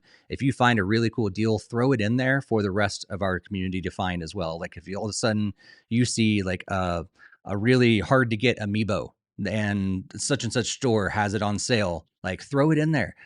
Share the news with others so that we can all benefit from that as well. And so be sure to hop over into our Discord for all that. Well, let's get ready to wrap up this episode, talking about, of course, the games that will be coming out over the next couple weeks. And I got several that are going to be coming out. Our next episode is going to be on December 2nd, but December 4th is a big day. So we're going to go through December 4th as I'm talking about some notable games that I saw off the list. But of course, I'm going to be scrolling that list, compliments of Metacritic on the video version. So if you're watching the video version, we'll be scrolling those games as well. So November 19th, we've got Demon School. November 20th, R-Type Delta HD Boosted, Neon Inferno, Flag Trivia Quiz, 4 choices. I thought that'd be really interesting. Sounds like a riveting game. And then Kirby Air Riders is coming out on November 20th. November 21st, we're getting Gris and Neva Collector's Edition. We're also getting One Piece Pirate Warriors 4. On November 22nd is Sniper Elite Warrior Elite.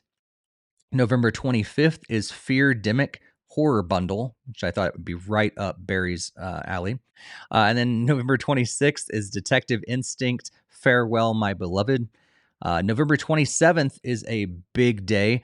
We're getting Bubble Sugar Dungeons, and then Picross X Capcom Classics Edition, and then also the SNK Classics and Neo Geo Edition of Picross S as well. December 1st, we're getting the Marvel Cosmic Invasion coming to Switch or Switch 2. I can't remember. Anyway, it's coming to Nintendo. And then December 2nd, we're getting Assassin's Creed Shadows and Red Dead Redemption and Undead Nightmare. December 3rd, we're getting Viewfinder. And I need to look into this because I believe it is the same viewfinder that we had when we were kids and watched like little 3D pictures, I think. Do you know anything about this, Barry? No, it's not? No, I believe Viewfinder is a first-person game where it's like a puzzle game where it's like based on your view, like you could take a picture and like you could rotate it or something like that. I have a friend who Okay. beat it and had a Okay. great time with it. Okay. The way the little description that I read made it sound like almost like it's just like the viewfinder, like the red little thing that we had when we were kids. I mean, Um, maybe but I maybe think that's two different things. we'll But see. I could be wrong. And then December 4th, like I Number said, is a 4th is big day. Christmas. We're getting Toxic Crusaders. We're getting Octopath Traveler 0, Football Manager 26, and a little game called Metroid Prime 4 Beyond that we've been We're also waiting getting on the for a Switch really 2 long time. version of Sonic Racing. Oh, Same day. there you go. All right. So December 4th is a big day, a couple days after our next episode. So yeah, Barry, what are you looking for? And I know you're looking forward to Sonic Racing, but what else? I mean, Kirby's Air Raiders. I'm ready for that. That's the next big game. It's this week. And if I finish that with enough time, I'm gonna go back to Dragon Quest 2 because I did the first one. I want to go back to Dragon Quest 2. And I'm hoping I could do those two before December 4th with Metroid, as well as the games I'm working on, ESRB, and if we do any game chat, games together. But yeah, it's a busy time of year. Like usually this time it dies down, but no, no, Yeah. December is huge. I noticed that neither of you said you played the trial thing of Kirby Air Riders those last couple weeks. I did actually. I Oh, forgot to you put did? that in. Okay. I Yeah. did do the trial. I had intentions to, and then I didn't because of my travels. And I'm not like I've said this before. I'm not excited about it, so I wasn't bummed that I missed it. But I was surprised when neither of you guys talked about it. So that's cool. You did play it. Yeah, I did play it. I played through. There was 3 tracks available. I did the tutorial. It's a big tutorial you go through, and then I did one city, the city race, and that was chaotic. That was chaotic and crazy, and I wish I could slow down. Like it Yeah. was just, it was an ADD or ADHD nightmare. I was like, oh my God, everything is happening so quickly. I can't stop. I'm just running around going crazy, slamming into walls. And then I wound up like coming in third or fourth in the Coliseum afterwards. But I was like, oh, Nice. that part gave me a headache a little bit because it was a lot of like tunnels and it was going so quickly. So I'm like, I might dabble in City Trial, but focus on the racing part and see where I go from there. Cool. Kajimi also Yeah. said, reminded us that Pokemon DLC is coming out early December Oh as yeah, well. that's December 4th as well, I think, or December So 5th. big day. Big day. Oh my God. Yeah. Yeah, I'm interested in R type. I like the R type games. We talked about shmups and stuff before, so I'm interested in seeing what that one's going to be like.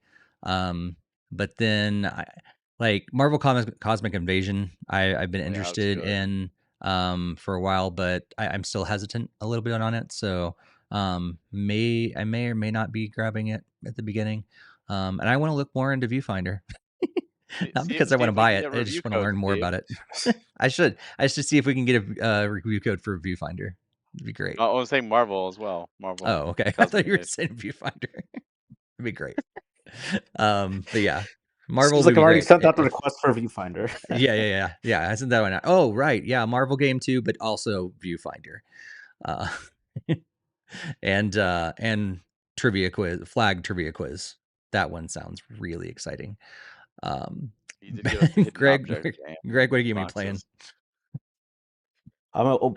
Pretty much we'll be trying to catch up on some of the game chat games. While I am interested for Air Riders, I do have it on my Christmas list, so it might be something that's later in December for me, along with Hyrule Warriors, the Age of Imprisonment. So that's I won't be talking about that on the next podcast either, but at least for games played. But I'm sure I'll still have it as like a honorable mention because I'm sure it's gonna be a great game. I just won't be diving into it probably till after Christmas time. So um, I'll probably be just continuing going through with some of the other games on the backlog and getting everything all set for the Game of the Year episode, just so I have everything that's.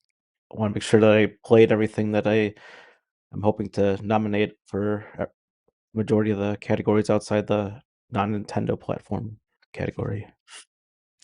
Nice. Yeah, I'm gonna be playing some Hyrule Warriors and Pokemon Legends, and maybe I'll boot up AI. We'll see. The problem with that is I need to re-download it probably on my Switch too, because I have not turned on my Switch in well over 2 or 3 months at this point. I'm only playing Switch 2, so I need to re-download it on my Switch 2 so I could actually play it. So Well, the for nice the thing is last your few save months, it's will go been over too. out of sight, out of mind because it's not on my system. But You you can actually use the website and move the game key card over even without even turning on your Switch if you wanted to, or the app. So I no could just excuses. like open it on the Switch and the You could Switch open it on 2 the and Switch too, actually. yeah, and do You it boot up that your way. Switch too and pull it over. Yeah, that's what I was talking about. Yeah. I was just saying no excuses. You have many different ways of I also doing it. need to install my 512 SD card at some point too, so I have more space to download games. I bought that thing, was so excited, and I haven't even installed it yet. Mostly because it's a pain in the butt to transfer everything over. If I don't want to re-download everything, it's such a pain. But I digress. We're running out of time. Next episode, Game of the Year episode. It's going to be a long one. Strap in, get excited. Let us know what your picks are. Let us know in the comments or hop over into our Discord. We'd love to hear what you think about all our different categories. And all those categories are going to be in the Discord channel as well for the Game of the Year 2025. So if you've like, oh, I forgot what they said, don't worry. They're all in that Discord channel. And you can see what all the categories are that we want you to give your feedback on and what ones we're going to be covering as well. So, yeah, anything before we close? Greg, anything on your mind before we wrap up this already almost 2-hour episode? Yeah, I guess we'll have to top it next week and with a 3 or 4 hour episode for Game of the Year like we normally do. Hopefully we can keep I it know fairly short. And hopefully I don't cut it off halfway through like I did last year as well. I was reminded about that recently. I was like, oh, why did I end stream in the middle of it? That was fun. We almost need some like Nintendo music to like interrupt if somebody's talking for more than like 2 minutes or something. Just like you sit here like like play everybody off. yeah. Maybe I'll work that into it if I have enough time. I probably don't, but that's fun. Barry, any closing thoughts? A funny idea. Yeah, just it's crazy time of year. Just usually here's the thing. Usually when we do these things in advance, I've already have my list and I've been working on my list. Like 2024, I worked on my list throughout the year, and I haven't even started working on my list for this year. And I've got to do the game of the year, like pull it together, get the trailers to Steve, and get over. I haven't even started because in my mind I've been going back and forth, like this game or this game, which goes back to what I said in the beginning of the year, where there's a lot of great games, but the standouts are fewer, and there's also there are a lot of even games, a lot of games that are like, which one of these, like one day this one's higher, next day that one's higher, and I haven't finalized anything, so I need to go through my list and see what I want. And I think there's gonna be a lot of honorable mentions this year, but yeah, it's interesting. I don't think there's a defining game like when Breath of the Wild came out or when Tears of the Kingdom came out or something where it's like, oh, everyone's gonna gravitate towards that. I don't think there has been a pillar like that this year. There's been a lot of peaks, but no defining pillar. And it'll be what I think those make for the best shows though. I hate when we do the game of the year and it's like, Greg, what do you have? I have this game. Barry, well, I have this game too. Steve, I'm gonna echo you guys and also gonna say that's boring. That's boring. I like it when we do it where we have like 9 different games for a category. I think that's more exciting. It's more exciting for for the audience watching and listening, and it gives you a lot of game recommendations that way. Yep. Yeah, there was a lot of games this year, but nothing that was huge standouts. And it'll be an interesting episode in a couple weeks. But yeah, we hope to see you guys there. And if again this is your first time joining us for the podcast, be sure to subscribe on your favorite podcast app or here on YouTube if you're watching that version, or you can follow us on Twitch as well if you've been watching us over on Twitch. And we love having you in our Discord. We've talked about it several times. There's so many reasons for you to hop over there and join the discussion. So if you haven't yet, follow that link in the show notes in the YouTube description and join us on our free Discord community and also on social media at NintendoFuse. But until December 2nd for our next episode, the Game of the Year episode, happy gaming, everybody. Have a good one. See you next time.